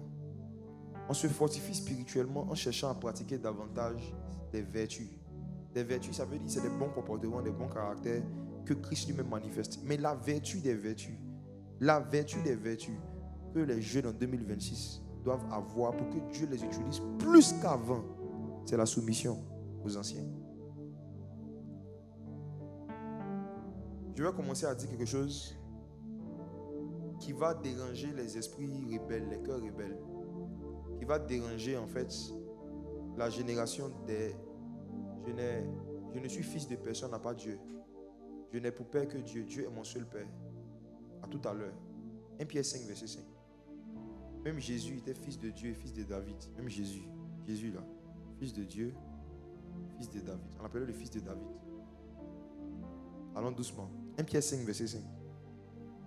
1 Pierre 5, verset 5. De même, vous qui êtes jeunes, soyez soumis aux anciens. Et tous, dans vos rapports mutuels, revêtez-vous d'humilité. Car Dieu résiste aux orgueilleux, mais il fait grâce aux humbles. Dieu résiste aux orgueilleux, mais il fait grâce aux humbles. Je vais commencer par la fin de ce verset. Mes frères et sœurs, Dieu ne fait pas grâce aux chrétiens. Dieu fait grâce aux humbles. Le niveau de grâce que Dieu accorde à un être humain sur la terre ne dépend pas de son niveau de prière. Ça dépend de son niveau d'humilité. Je réponds, je rembobine. Dieu ne fait pas grâce aux chrétiens. Dieu fait grâce aux humbles. Donc, l'identité sur laquelle Dieu se base pour donner une grâce, ce n'est pas la prière, ni la chrétienté, c'est l'humilité. Un païen humble va recevoir dans certains domaines plus de faveur et de grâce de Dieu qu'un chrétien orgueilleux. Donc, Dieu se base sur le niveau d'humilité pour donner un certain niveau de grâce. La grâce, c'est quoi? La grâce, c'est une substance spirituelle qui te permet d'obtenir des choses sur la terre sans faire certains efforts, ou qui te permet d'obtenir des choses sur la terre qui facilitent ta vie dans un domaine. Une grâce là, c'est une faveur qu'on te fait pour ne pas que tu souffres certaines souffrances, pour jouir de certains plaisirs ou de certains avantages. La grâce. Ceux qui ne sont jamais allés dans les quartiers les plus démunis, les plus précaires d'Abidjan, ne savent pas que le fait de tourner juste un robinet comme ça et puis avoir de l'eau, c'est une grâce. Il y a des quartiers ici même à Abidjan où, quand les gens veulent boire de l'eau, ils n'ont pas d'eau potable, ils doivent aller à un puits. Donc tu dois prendre un seau, tu marches, tu vas au puits, tu lances le seau dans le puits, tu tires, tu remontes juste pour avoir de l'eau pour pouvoir se laver. Donc toi qui appuies juste sur un bouton et de l'eau sort, tu ne te rends pas comme ça, c'est une grâce. Ça, c'est une grâce. Donc la grâce là, c'est une opportunité que Dieu te donne de pouvoir avoir accès à quelque chose sur la terre sans faire certains efforts. La grâce. Quand quelqu'un a la grâce prophétique, il ne transpire pas pour prophétiser, il ne force pas pour prophétiser. La grâce. Quand quelqu'un a la grâce par rapport au chant, il n'a pas besoin de se concentrer pour chanter. Tu le prends comme ça, tu dis, donne-moi un chant, il va commencer à chanter.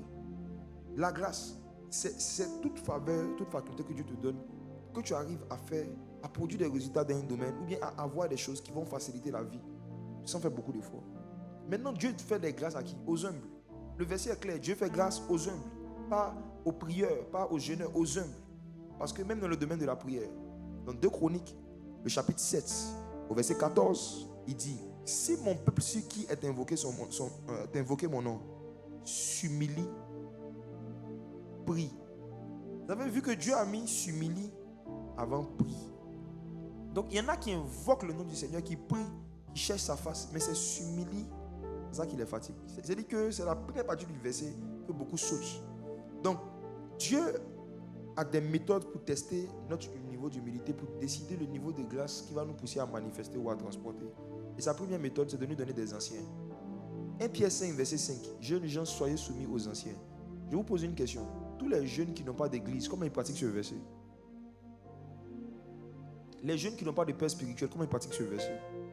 Les jeunes qui n'ont pas de conducteur, expliquez-moi comment ils ont pratiqué ce verset. Tous ceux et celles qui n'ont pas d'église, qui n'ont pas de pasteur, qui n'ont pas de père spirituel, mais qui ont des ministères, ce que vous manifestez, ce n'est pas la grâce, c'est la graisse.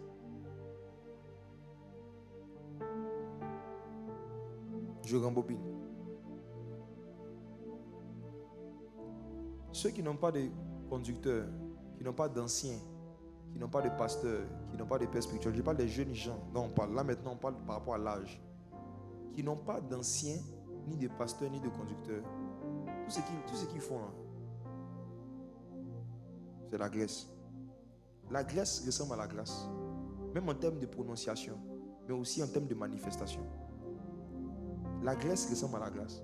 La graisse, c'est ce qui fait gonfler. Ceux qui ont la graisse ont beaucoup de followers. Attendez, je vais vous dire quelque chose.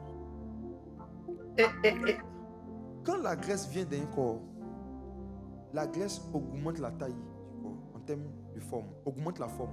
Ça n'apporte pas la croissance. Il y a des ministères qui grandissent, il y a des ministères qui grossissent. La graisse là, ce sont des gens qui suivent certains jeunes, mais qui ne grandissent pas spirituellement. Ce sont des gens qui sont connectés à tous les likes de certains jeunes, mais qui ne grandissent pas spirituellement, qui ne changent pas de comportement à la maison. Ils sont là même ce soir, certains sont là. Dans les plus de 4400 personnes connectées, il y a des membres du corps de Christ, mais il y a aussi la graisse. C'est-à-dire qu'il y a un groupe de personnes qui sont venus s'ajouter dans le corps pour gonfler le nom. Mais ils ne vont pas, ils ne sont pas venus, ils ne vont pas pratiquer ce qu'on dit. Donc ils ne vont pas grandir spirituellement. Tu vois, et quand tu n'as pas la grâce, tu auras beaucoup de graisse. C'est-à-dire des gens qui vont te suivre, mais qui ne vont pas grandir. Des gens qui vont t'acclamer, des gens qui vont cliquer like, mais qui ne vont pas changer. Voici pourquoi j'encourage tous les jeunes qui ont des ministères de prédication et d'évangélisation. Chaque fin d'année, en décembre comme ça, faites le bilan. Vous avez baptisé combien de païens? Vos lourds programmes, soirée prophétique, la nuit du l'aigle, la journée du corbeau, le dimanche du cerf-volant, vos programmes prophétiques, votre live TikTok, ceux qui font les live TikTok à longueur de journée, là, vous faites des live TikTok en pleine semaine pendant les heures de travail. Ceux qui font live TikTok mardi à 10h, là, quand vous finissez, là, j'ai dit, je vous pose une question. Faites le bilan. Après 12 mois de live prophétique, de service prophétique, d'évangélisation prophétique, d'offrande prophétique, il y a combien d'âmes, combien de pécheurs que vous avez emmenés à la repentance et qui ont prouvé leur décision par le baptême? Le Seigneur Jésus a dit, il y a de la joie dans le ciel lorsque un pécheur se convertit. Donc écoutez-moi, beaucoup de jeunes, il y a de la joie dans leur cœur lorsqu'ils ont de nouveaux abonnés. Ce qui met la joie dans leur cœur, c'est le fait que beaucoup de gens les suivent. Mais ce qui met la joie dans le ciel, c'est les conversions des âmes. Donc si vous voulez vraiment savoir si vous avez mis la joie dans le ciel, demandez-vous, vous avez emmené combien de personnes dans la conversion? Et quand quelqu'un dit je me convertis, c'est pas que la personne a pleuré pendant un chant d'adoration, il est baptisé.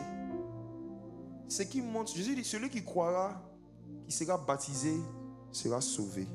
Celui qui croira, qui sera baptisé, sera sauvé. On a beaucoup de pages de jeunesse sur les réseaux sociaux, mais il y a combien vraiment qui font sortir les gens de la drogue? Il y en a combien qui font sortir les gens de l'homosexualité? Combien vraiment font sortir les gens de toutes sortes de déboires? On a de plus en plus de jeunes qui sont en train de mourir ou qui ont des maladies bizarres à cause des substances qu'ils fument. Il y avait un truc qu'on appelle ça puff. Un truc comme ça, il y a la puff.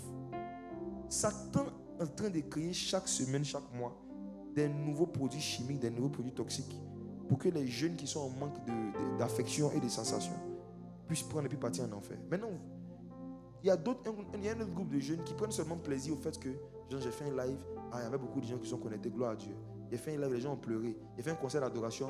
C'était fort, hein? C'était fort. Qu'est-ce que c'était fort? Les Dieu là, les gens sont tombés. Immaturité gospel. Il y a de la joie dans le ciel lorsque une âme, un péché se répand. Lorsque un païen se convertit. Faites le bilan, vous allez voir que beaucoup de choses que vous avez fait, c'est la graisse. C'est la graisse. C'était gros, c'était joli. On filme la foule. La salle était pleine. 200 personnes. Dieu s'est puissamment manifesté. Dans les 200, il y a combien de païens dedans? Parmi ceux qui étaient païens, il y en a combien qui se sont convertis? L'amour de la foule, c'est l'amour de la graisse. L'amour de la foule, le fait de voir juste les gens remplir une salle, franchement, c'est des choses de plus en plus, moi, franchement, ça ne me touche pas, ça ne me pas, ça ne me dit rien qu'une salle soit remplie ou pas. Est-ce que le cœur des gens sont remplis du Saint-Esprit après le programme? Est-ce que ceux qui étaient inconvertis qui sont là, ce que j'ai dit là, ça peut les pousser en fait à prendre vraiment la décision de pouvoir changer de vie et de se convertir à Christ? Si ce n'est pas le cas, ça ne m'intéresse pas. Il y a une histoire que j'utilisais quand je partais évangéliser dans les villages, que j'appelais l'histoire de la femme araignée. Ça fait partie de mes outils d'évangélisation. Quand je dois expliquer l'évangile à des gens qui ne savent pas beaucoup lire, qui n'ont pas le temps de lire la Bible. Et dans les villages, j'utilisais ça beaucoup. Un jour, à l'église, j'ai été poussé à raconter cette histoire comme ça encore, à la fin d'un culte pour l'ancien appel à la conversion. Récemment, j'ai vu que quelqu'un a pris cette histoire et la personne en a fait une forme de BD animé quelques jours. La vidéo a fait sur sa page, près d'1 million de vues là-bas sur TikTok. Et depuis 3 jours, on reçoit des messages, des appels, des gens qui disent je veux Jésus, je veux me convertir, je veux me convertir, je veux me convertir. Quelque chose qu'il a prêché il y a combien de temps, il y a combien d'années. Ça, on appelle la grâce. Ça veut dire que sans effort, on est assis chez nous. Les gens se convertissent d'eux-mêmes, juste par un audio de 7 minutes, de 6 minutes. Juste par un petit audio. C'est ça qu'on appelle la grâce. Donc mes frères, si vous voulez que votre grâce augmente en 2026, soyez soumis aux anciens. Je vous dis la vérité, soyez soumis aux anciens. J'ai beaucoup de défauts. J'ai fait beaucoup de bêtises. Mais s'il y a quelque chose dans lequel mon nom n'a jamais été cité et ne peut pas être cité, c'est l'insoumission. Les pères, les anciens dans le corps de Christ. Il n'y a pas quelqu'un qui a un témoignage de moi d'insoumission. Ce n'est pas possible. Même dans le milieu professionnel. La soumission est la vertu que j'ai le plus recherché à pratiquer et à conserver. Et je vous donne le même conseil. En 2026, Dieu va accorder une grâce excellente et Dieu va multiplier les grâces des jeunes qui vont redoubler d'ardeur en termes de soumission aux anciens. Les anciens, ça commence d'abord par, comme j'ai dit, les pasteurs, les conducteurs de la communauté où tu es. Tu es membre d'une communauté, tu as des activités, des programmes spirituels que tu fais en dehors de la communauté, tu n'as pas informé tes responsables, tu es insoumis. Tu as de l'insoumission. Tu es membre d'une communauté, des mains comme ça à la traversée de ton église. Tu comptes laisser ton pasteur seul pour aller prier dans une autre église. Tout ça là, c'est des choses qui vont vous faire perdre des grâces. Souvent, vous voyez, je vais être franc avec vous. Si je cherchais la grâce, si je cherchais la foule, je n'allais pas vous dire cette vérité. J'allais vous dire, demain, venez massivement. Si vous sentez que l'esprit vous pousse à fuir vos églises, fuyez. Venez à la MSA. Je serai en train de remplir ma salle pour faire de belles photos pour dire qu'il y avait du monde. Ça, c'est la graisse. C'est la graisse. Je serai en train de produire de la graisse. Mais si je veux vous aider à avoir de la grâce, je vais vous dire, n'abandonnez pas votre assemblée. Si un pasteur qui a lui aussi une famille prend le temps d'organiser une veillée, de laisser sa femme et ses enfants, de venir s'arrêter là pour prier, tu ne peux pas te permettre de le laisser. Voilà, si c'est ton pasteur. Si ce n'est pas ton pasteur, il n'y a pas de problème. Mais si c'est ton pasteur que tu le fais, fais-le. Abandonne ton assemblée, abandonne ton pasteur, va dans une autre église. Mais je te dis la vérité, dans le monde spirituel, tu es insoumis. Parce qu'il a bien dit à l'église, tout le monde, je veux vous voir le 31. Tu as entendu, tu as même dit amen peut-être. Alors que tu savais dans ton cœur que tu n'allais pas venir. Insoumission. Dieu fait grâce aux humbles. Jeunes gens, soyez soumis aux anciens. Jeunes gens, soyez soumis aux anciens. Jeunes gens, soyez soumis aux anciens. J'ai déjà donné un enseignement complet sur la soumission. S'il y a quelqu'un qui veut en savoir plus, savoir avec plus de détails, ce que c'est, comment ça se manifeste. Vous partez sur YouTube, tapez mon nom, vous tapez quoi, soumission, vous allez voir. À ICC, en août dernier, j'ai donné un message complet là-dessus. Vous pouvez retrouver ça. Je ne sais plus c'était quoi le titre. Je ne sais pas si c'était les vertus de ce que Dieu utilise, quelque chose comme ça. En tout cas, sur les vertus. Vous tapez Jacques Amessan, les vertus, ça a sorti. J'ai prêché ce message à ICC, chez l'apôtre Yves Castano. Un père que j'aime beaucoup, m'a beaucoup encouragé en 2025.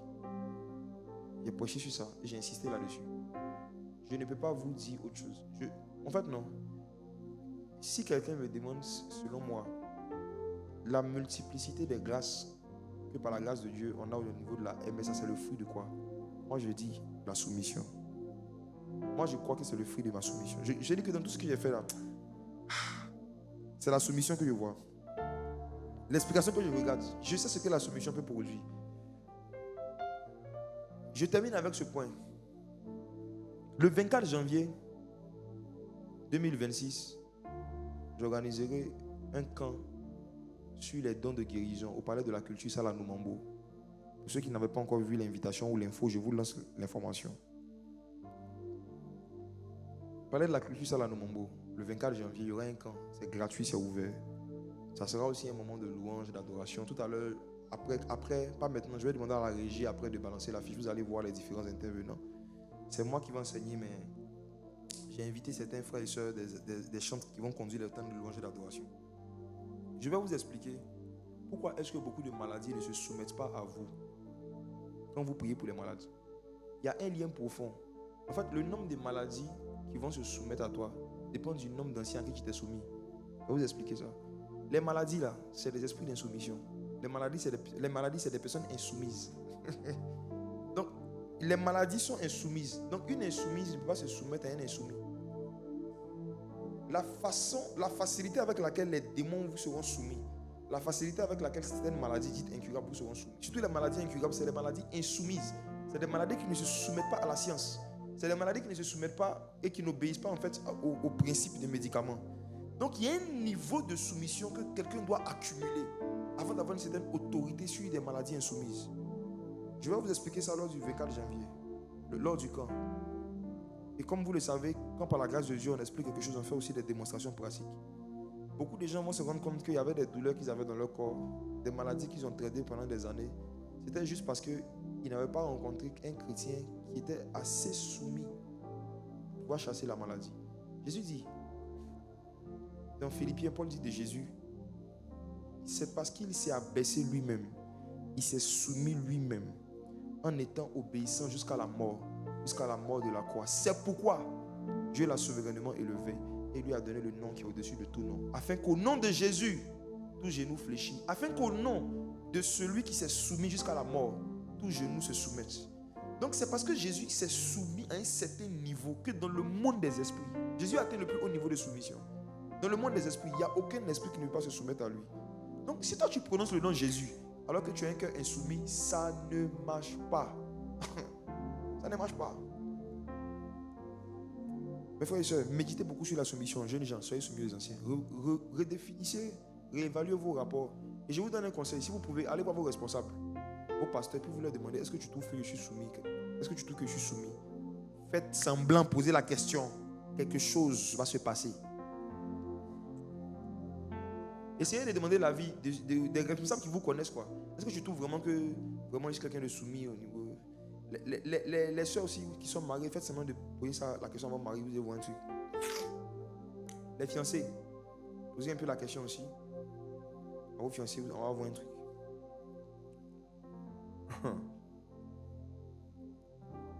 On va prier. On va prier.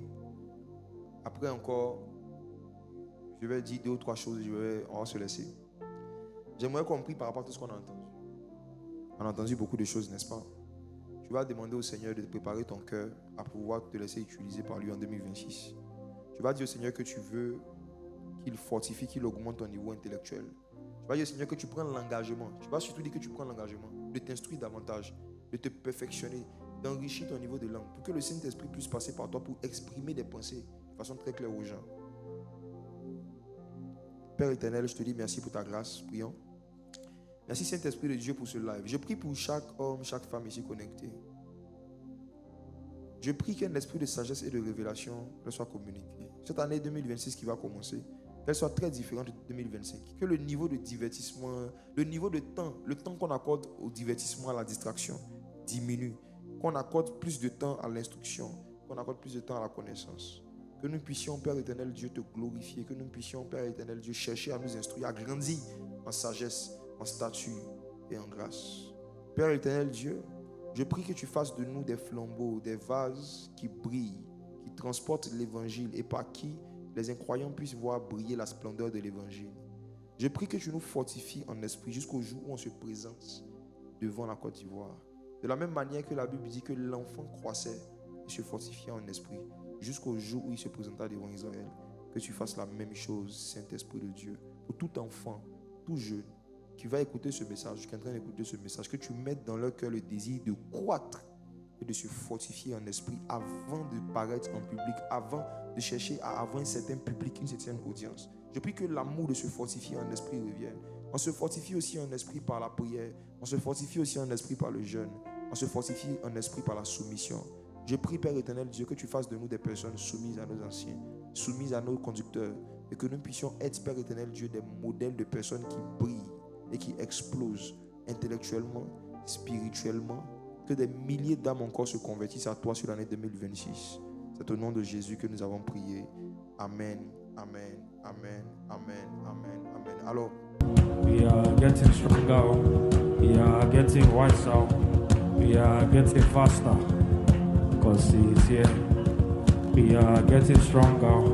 We are getting wiser. We are getting smarter.